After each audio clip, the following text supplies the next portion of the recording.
What are today's leading theories and professions? One of the most important developments in the clinical field has been the growth of numerous theoretical perspectives that now coexist in the field. Before the 1950s, the psychoanalytic perspective, with its emphasis on unconscious psychological problems as the cause of abnormal behavior, was dominant.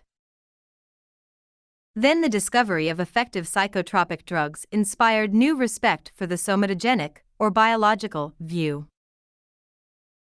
Other influential perspectives that have emerged since the 1950s are the behavioral, cognitive, humanistic existential, and sociocultural schools of thought. At present, no single viewpoint dominates the clinical field as the psychoanalytic perspective once did. In fact, the perspectives often conflict and compete with one another. Yet in some instances they complement one another and together provide more complete explanations and treatments for psychological disorders.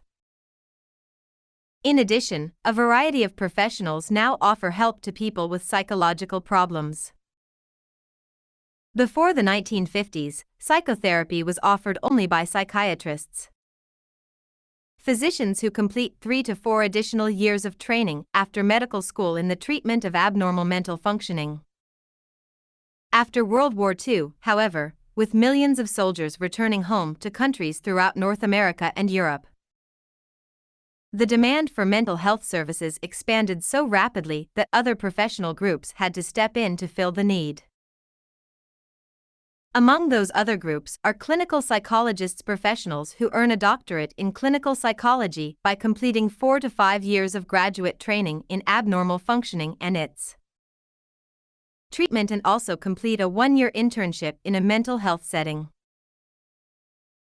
Psychotherapy and related services are also provided by counseling psychologists, educational and school psychologists, psychiatric nurses, marriage therapists, family therapists, and the largest group, clinical social workers. Each of these specialties has its own graduate training program.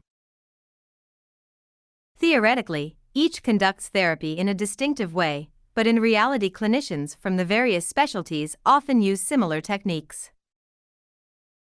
A related development in the study and treatment of mental disorders since World War II has been a growing appreciation of the need for effective research.